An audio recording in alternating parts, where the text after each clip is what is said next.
Salut à tous, c'est Jean-Charles et bienvenue dans un nouvel épisode de votre web-série Je vous conduis. Vous le savez, c'est l'opportunité pour vous de découvrir des dirigeants, des dirigeantes et des personnalités du territoire sous d'autres aspects.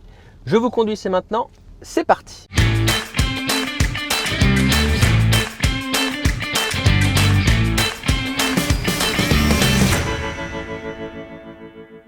Et pour ce nouveau numéro de Je vous conduis, nous sommes à Quiberon. Et qui dit Quiberon dit forcément la plage, le soleil, les oiseaux, mais dit aussi la confiture, la cour d'Orgères. Nous sommes avec Marie-Charlotte Hindeke et nous allons l'accueillir tout de suite au siège de l'entreprise. Bonjour Marie-Charlotte Hindeke. Bonjour Jean-Charles. Installez-vous. Je disais dans mon lancement qu'à Quiberon, il n'y a pas que la mer, le soleil et les oiseaux, il y a aussi les confitures, la cour d'Orgères. Pourquoi la cour d'Orgères? C'est la première chose que je me suis dit. Pourquoi ça ne s'appelle pas Bienvenue à Quiberon ou autre, mais je crois que c'est lié malgré tout, parce que j'ai une partie de la réponse, au début de vos parents. Exactement. Mes parents étaient installés à Orgères, Ouais. au lieu dit la cour, d'où le nom la cour d'Orgères. C'est dans l'Ille-et-Vilaine? C'est ça, c'est juste à côté de Rennes, c'est un petit village et mes parents ont voulu quitter Paris complètement et de vivre dans la nature. Et ils n'étaient pas du tout dédiés à cela, mais ils se sont mis à faire du fromage de chèvre. Je crois que c'était pas leur métier de base, hein. C'était plutôt médecine ou quelque chose comme ça, non? C'est ça. Ma mère a fait médecine et mon père était dédié aussi à de grandes carrières de gestionnaire, mais ils n'avaient pas forcément envie de suivre ce rythme-là. Donc ils ont voulu revenir aux vraies valeurs de la nature, de la campagne, et puis ils étaient passionnés par ce qu'on appelle la bonne bouffe. Hein, Ouais. en fait. On est en France, il faut le dire, c'est la bonne bouffe. La bonne bouffe, et donc c'était des fins gastronomes et mon père aimait beaucoup cuisiner, donc c'était souvent mon père qui faisait le salé et ma mère le sucré. D'accord. Et je crois qu'il y a aussi votre grand-mère dans l'histoire, qui a donné l'idée de se diversifier sur la confiture. Ouais, nos deux grands-mères Vos ont deux été grand-mères. très J'avais juste présentes. Francine. Hein. Francine, oui, ça c'était la maman de ma mère. Ouais. Mais c'est elle qui a donné l'idée effectivement en disant, parce que nos parents en 76 il y a eu la sécheresse et ils avaient plus un sou, hein, faut être honnête. Mais par contre plein d'excellentes conserves dans leur placard. Donc ils se sont mis à vendre sur les marchés en même temps que leur fromage de chèvre. Des confitures, ils ont fait des gâteaux et voilà, et ça marchait super bien. Donc ils ont plutôt continué dans cette voie-là. On va dire que l'autre grand-mère a apporté aussi ce côté du goût de la cuisine, du potager, etc. Puisque mon père avait une maman qui cuisinait divinement bien. Donc voilà. On a beaucoup d'entreprises familiales qui sont intervenues dans Je vous conduis. C'est le cas puisque l'entreprise elle a plus de 46 ans. Vous avez vous le rôle de PDG depuis 2006. Ah oui. Si je dis pas de bêtises. Mais vous êtes deux C'est ça. avec Oui. votre sœur. L'histoire, c'est qu'on était trois. On était trois filles. Mes deux grandes sœurs sont des grandes artistes et du coup, Vérène, c'est plutôt l'artiste pour tout ce qui est culinaire. D'accord. Et mon autre sœur, elle dessine, elle décore et du coup, c'est pour ça qu'on s'est plutôt alliés avec ma sœur Vérène, puisqu'on est deux caractères à l'opposé, Ouais. mais on ne peut pas non plus vivre l'une sans l'autre. Moi, j'ai besoin de la créativité de ma sœur pour créer des recettes, pour créer des nouvelles recettes et des nouvelles confitures. Ouais. Et Vérène, elle a besoin de moi pour la gestion. Oui. C'est pas son fort. Alors c'est vrai que Vérène elle a un côté artistique, elle a un petit message pour vous. Salut Chacha, je voulais te laisser un petit message pour te féliciter de tout ton travail. En 76, nos parents ont surmonté plein d'épreuves, dont la sécheresse qui a permis de créer les confitures. Et à notre tour, on a surmonté pas mal d'épreuves ensemble. Et je voulais te dire que c'était surtout grâce à toi, ton talent de chef d'entreprise. Et je pense que papa et maman auraient été vraiment très fiers de toi et puis de notre travail d'avoir maintenu cette qualité artisanale qu'ils chérissaient tant.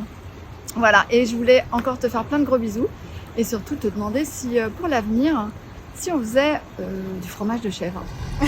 Bon, sinon, qu'est-ce qu'on pourrait relever comme défi à notre tour? Quel nouveau défi on pourrait faire? Voilà.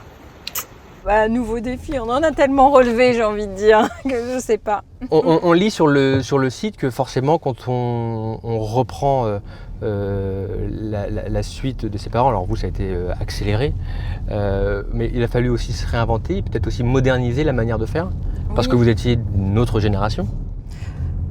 Exactement, mais c'est surtout ce qui a été très difficile, c'est se retrouver à la tête de l'entreprise à l'âge de... Moi j'avais 24 ans et prendre la responsabilité sans être suffisamment mûr intellectuellement pour le faire. Mais ça ne nous a pas découragés avec Vérène parce qu'on s'est vraiment battu, on a vécu des moments très difficiles. L'entreprise était au plus bas, mais on a eu des idées et on a bien été épaulés et ça c'est formidable pour nous. Qu'est-ce qui a été le plus facile quand vous avez repris et qu'est-ce qui a été le plus dur? Ce qui a été plus facile pour nous, c'est on est né dans la bassine, donc forcément tout ce qui est recettes, inventer des nouvelles recettes, goûter, voilà, pour nous c'est inné. En revanche, ce qui a été plus dur, c'est de gérer l'entreprise comme une grande entreprise et non pas comme un petit artisan. Ouais. Ça, c'est plus compliqué. Je le disais en introduction dans mon lancement, magnifique pot, magnifique confiture, qui est on en parlait avant, le best-seller de cœur de braise, pommes et caramel au beurre salé. Combien de temps ça prend aujourd'hui pour faire sortir un pot comme ça, entre l'idée de la recette et sa mise en vente? Ça peut être long, mais c'est agréable. Pourquoi? Parce que nos recettes, Vérène s'amuse beaucoup, donc elle commence à nous créer beaucoup de recettes et là on goûte beaucoup. Donc voilà, c'est cool, métier, ça, c'est la partie plus sympa du métier, quoi. C'est le métier le plus dur. C'est d'arrêter après, c'est de refermer les pots et de partir. Et c'est de choisir surtout entre les 10 recettes que Vérène va nous faire, laquelle on va prendre. Et c'est là le plus dur. Et alors pourquoi il y en a une qui ressort du lot? Sur quoi vous vous basez pour prendre cette recette justement et pas une autre? On cherche souvent l'originalité, ce qui va sortir du lot. Et puis il y a aussi, il faut qu'on retrouve beaucoup de saveurs. Ce qui est important, c'est par exemple de sentir les saveurs en 3 temps par exemple. On va avoir par exemple la confiture de Élixir, on va sentir la douceur, l'acidité, mais il n'y a pas un parfum qui écrase plus. Ok, il n'y en a pas un qui prend le lit. Okay. Voilà. Entre le moment où la recette est choisie et le moment où elle est commercialisée, il se passe combien de temps? Ça va vite? Oui, ça va relativement vite. On va dire que normalement on met 1 an. Entre le moment où Vérène nous fait goûter des confitures et on le met en vente, on va mettre à peu près 1 an, parce qu'il y a aussi de savoir comment elle va se comporter dans le temps, la confiture. D'accord. C'est quoi la recette la plus folle qu'elle vous ait sortie? Oh, il y en a eu tellement. Il y en a eu tellement. Alors des trucs fous. C'est par exemple la confiture de Morito. La confiture de Morito, ok. Et vous savez à quoi elle a été faite? Non, je ne vais pas le dire parce que c'est un secret. Il y a un ingrédient qui est incroyable qu'on n'aurait jamais cru mettre dedans. La menthe? Non. Le sucre de canne? Non. Le rhum? Mais oui, tout ça il y en a. Mais il y a surtout c'est du concombre. Ah ouais, c'est vrai? Incroyable. Et ça a vraiment le goût de Morito? Et oui, ouais. Et c'était incroyable, on en a vendu beaucoup. Bon, on avoue, on l'a arrêté parce que ça prenait beaucoup trop de temps et voilà. Il y a des recettes qui prennent beaucoup plus de temps que d'autres? Bien sûr. Ouais. Vérène adorerait qu'on refasse encore de la confiture de kumquat, mais vous voyez les petits kumquats, c'est des petits agrumes. Ouais.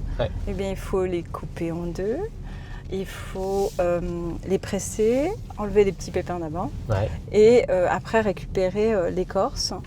Et voilà. Et déjà, donc là, je ne vous dis pas le temps que ça prend. Ouais. Mais elle est excellente, la confiture de kumquat. Mais il y a des choses comme ça, malheureusement, qu'on est un peu obligé d'arrêter. Ouais. J'ai eu la chance de rentrer dans l'atelier tout à l'heure, donc on voit effectivement plein de pots. C'est assez saisissant d'ailleurs de voir toutes ces couleurs. Comment aujourd'hui vous choisissez les fruits ou les matières premières, parce que c'est le terme que vous avez employé tout à l'heure, pour sélectionner et pour faire vos confitures? Ce qui est le plus important pour nous déjà, c'est le goût. Avant tout. Okay. C'est-à-dire qu'on va chercher plutôt le fruit là où il est le meilleur. On va chercher l'abricot du Roussillon. Okay. Donc là, ça va être du français. On va chercher de la mûre sauvage de Bretagne. Là, c'est très local. De la fraise bretonne. Voilà, donc dès qu'on peut, c'est local. Mais par exemple, si je veux faire de la confiture de mangue, bien entendu, là, je suis obligée de passer les frontières pour avoir de la bonne mangue. Il y a des terroirs et ça, c'est important aussi. C'est un peu comme le vin. Ouais. On a des terroirs et on a des goûts différents.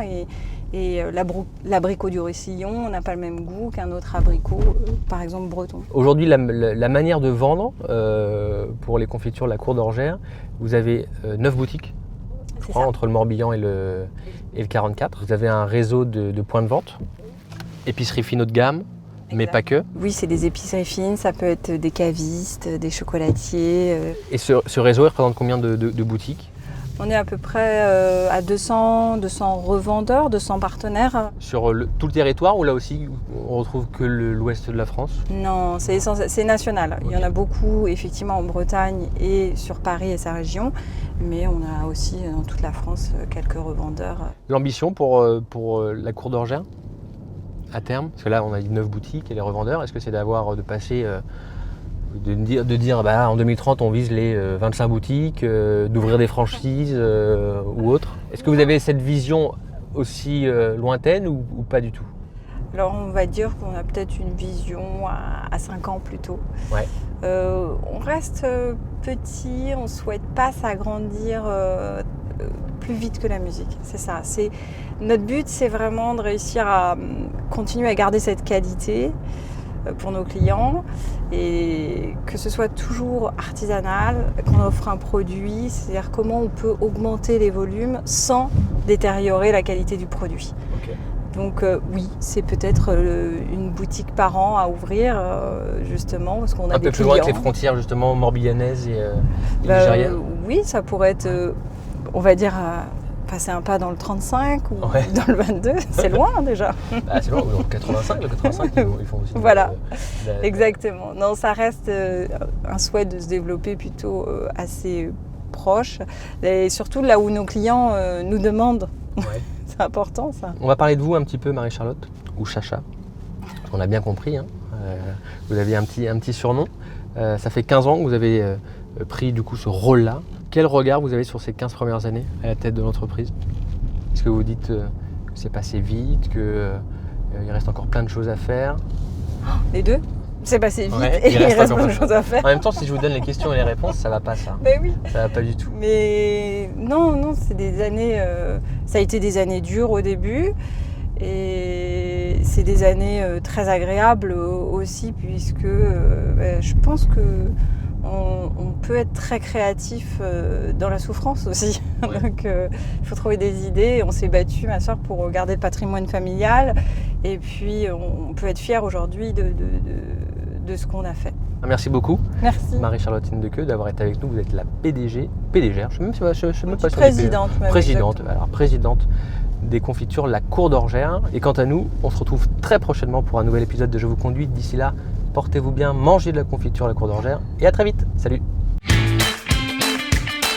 Je vous conduis vous a été présenté par CIC West.